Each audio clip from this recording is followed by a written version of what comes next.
Question number 4 discuss करते हैं miscellaneous का। क्या है question number 4?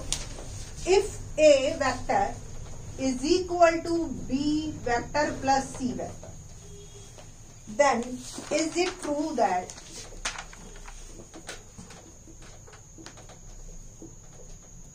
Magnitude of A equal to magnitude of B plus magnitude of सी।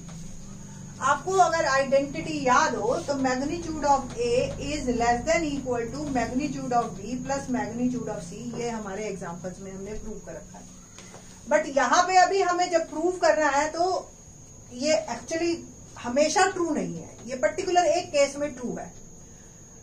कब ये फेल हो जाता है इसका एक एग्जांपल ही बहुत है। लेट एज्यूम अ ट्रायंगल, ये एक ए साइड है, एक ये बी साइड बी वेक्टर है और ये एक सी वेक्टर, ठीक है जी। और इस वेक्टर को मैंने इसकी डायरेक्शन दी की। तो here a vector according to triangle law of addition, क्या कहते हैं triangle law of addition?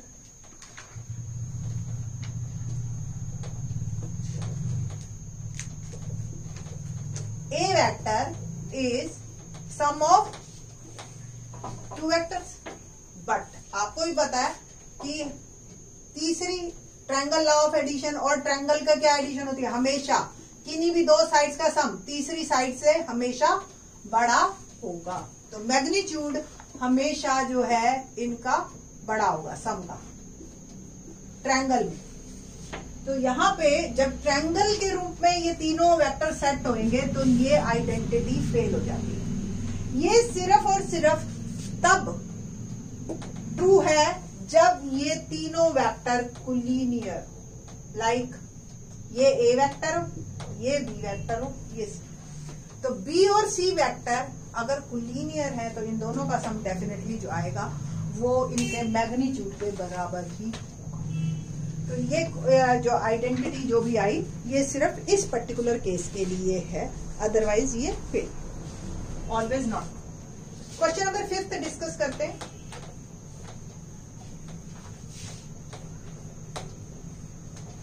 Miscellaneous question 5, find the value of x for which x I plus j plus k is a unit vector. Unit vector का मतलब क्या है कि इसका magnitude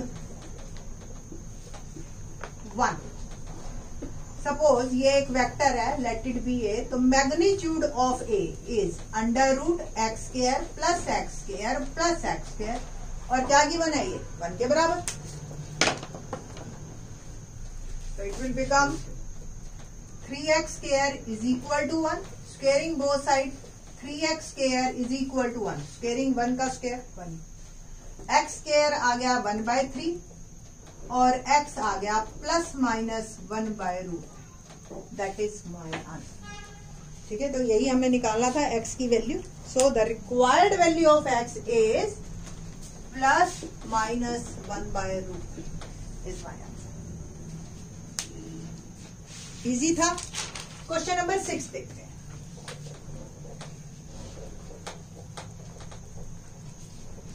question number 6, find a vector of magnitude 5 unit. एक vector हमें निकालना है जिसका मैग्नीट्यूड 5 हो, लेट इट बी ए, और parallel to the resultant of the vector. इसको मैं नाम ए नहीं देती हूँ, बस मैग्नीट्यूड अभी लिख देती हूँ, मैग्नीट्यूड 5। और हमें एक ऐसा वेक्टर निकालना है resultant of these two vectors. A is 2i plus 3j minus के, और बी वेक्टर है i माइनस 2j प्लस के। एक बार चेक करना, करेक्ट, ये ठीक है, ए और बी।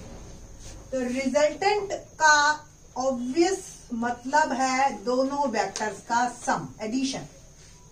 अगर वेक्टर लॉ ऑफ एडिशन आपने देखा होगा तो ये भी इसका रिजल्टेंट ही बनती है थर्ड साइड। तो sum of these two vectors is 3i plus j, i वाला i में, j वाला j में, k वाला k, तो k 0 हो जाएगा, 3i plus j। Now is equal to z ये मैंने एज्यूम कर लिया से, ये जेड वेक्टर। तो magnitude of A plus B, और we can say that magnitude of Z formula है 3 स्क्वायर प्लस 1 है ना। अगर आपको ध्यान हो एक्स आई वाई जे और जेड के एक वेक्टर है तो उसका मैग्नीट्यूड होता है under root X square plus Y square plus Z. फिर जेड जो के का कोफिशिएंट है वो 0 है, तो इट विल बिकम 9 + 1 √10। ये तो आया इसका मैग्नीट्यूड। बट हमें एक ऐसा मैग्नीट्यूड चाहिए, एक ऐसा वेक्टर चाहिए जिसका मैग्नीट्यूड 5 यूनिट हो और पैरेलल इसके जेड के। ठीक है जी। तो जेड वेक्टर यूनिट की बात कर रही हूं मैं, यूनिट वेक्टर बना रहे हैं, तो Z vector divide by its magnitude. तो जेड वेक्टर आया 3i + j और मैग्नीट्यूड है इसका √10। ये एक ऐसा वेक्टर है जो कि इसके रिजल्टेंट के पैरेलल है और जिसका मैग्नीट्यूड 1 यूनिट वेक्टर। अब मैं चाहती हूं कि एक ऐसा वेक्टर जिसका मैग्नीट्यूड 5। अब इसका मैग्नीट्यूड अगर 1 है तो इसको 5 से मल्टीप्लाई कर दो। So required vector is 5 3i + j upon √10। Become कि ये आप √10 से इसको मल्टीप्लाई और डिवाइड कर लीजिए, क्योंकि रूट में हम आंसर 10th क्लास में वैसे तो कोई दिक्कत है नहीं, अगर आप देना चाहें तो 5 √10 अपॉन 10 और ये बन गया 3i + j। 5 2 = 10 और ये बन गया 3 √10/2 i plus √10/2 j। That is my answer. तो ये वेक्टर का आपका एक ऐसा वेक्टर है जिसका मैग्नीट्यूड आप निकालोगे 5 आएगा और parallel to resultant of this vector. Question number 6 easy question है। वेक्टर के मोस्टली क्वेश्चन आने के चांसेस मिसलेनियस में से ही हैं। इसके एग्जांपल्स और इसकी एक्सरसाइज के क्वेश्चन नंबर 6 ऑनवर्ड्स जो है ना आपके, एक थर्ड क्वेश्चन बहुत इंपॉर्टेंट है और अब जो 7 से स्टार्ट हो रहे हैं ये एग्जामिनेशन पॉइंट ऑफ व्यू से इंपॉर्टेंट। क्वेश्चन नंबर 7 देखते हैं क्या है। Question number 7, if A vector है i + j + k, b 2i - j + 3k and c i - 2j + k.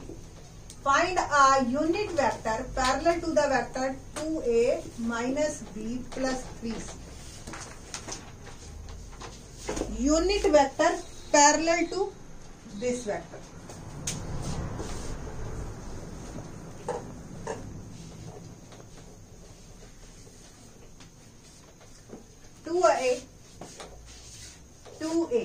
A vector लिख रही हूं मैं, i + j + k -b 2i - j + 3k + 3c 3i - 2j + just check कर लीजिए ये corrections सारी ABC is correct. Now 2i + 2j + 2k - 2i + j - 3k + 3i - 6j + 3k। 2i ये तो कैंसल हो गए और ये रह गया 3j। 2j 3j - 6j तो -3j। 2k और 3k ये दोनों कैंसल हो गए और हमारे पास 2k बच गया। ये हमारा एक वेक्टर आया है जो 2a - b + 3c। ठीक है, और हमें इसका यूनिट वेक्टर बनाना है। लेट इट बी z, एक नया नाम दिया। तो z का unit vector z vector divide by its magnitude. तो मैग्नीट्यूड ऑफ z हम निकाल लेते हैं पहले, √3² + -3² + 2² बिकम 9 + 9 + 4 और ये आ गया √22। सो मेरा जो वेक्टर आया 3i minus 3j plus 2k divide by √22 is my answer. ठीक है, तो ये आपका answer question number 7।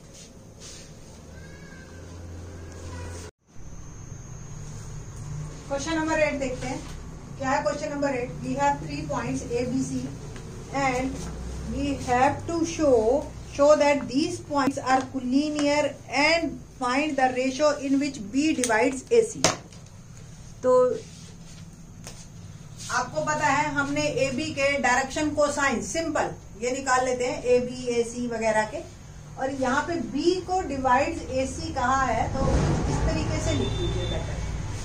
Now direction ratios of AB क्या होगा? डायरेक्शन रेशियोज AB का आपको ही पता है। अगर x1 y1 z1 x2 y2 z2 हो तो x2 minus x1 y2 minus y1, मैं एक बार लिख देती हूँ, ये डायरेक्शन रेशियोज निकालने का formula. So what about x1, ये 5 minus 1 0 minus minus 2 minus 2 minus minus 8 आ गया 4 2 और माइनस 2 प्लस 8 क्या आ गया 6। ये रेशियोज आए मेरे AB।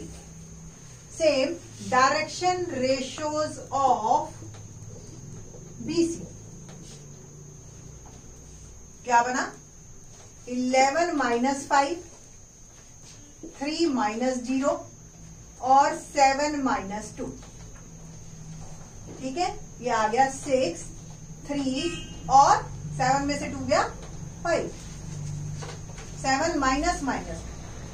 ओके, तो ये आ गया जी 7 plus 2 9।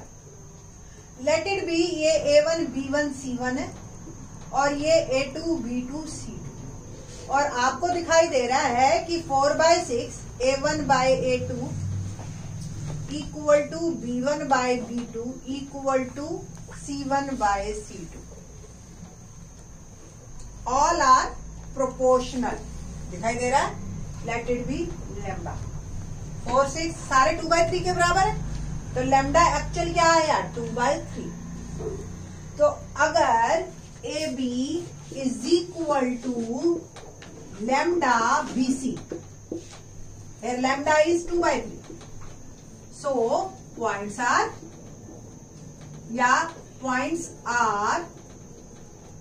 line AB vectors are parallel। ठीक है जी, but B is common point, B दोनों में है, so we can say that ABC are collinear। इसका मतलब डायरेक्शन रेशियो सेम है और B कॉमन है, तो डेफिनेटली वो एक ही लाइन है। ठीक है, ये तो हो गया पहला पॉइंट ABC collinear प्रूव करने का। द नेक्स्ट वन कि BAC को किस में डिवाइड कर रहा है, आपको ही पता है जो लैम्डा आया है दैट इज माय आंसर। सो तो B divides AC in ratio 2:3। That is my answer. So that's all these questions. Question 9th onwards we will do in the next lecture.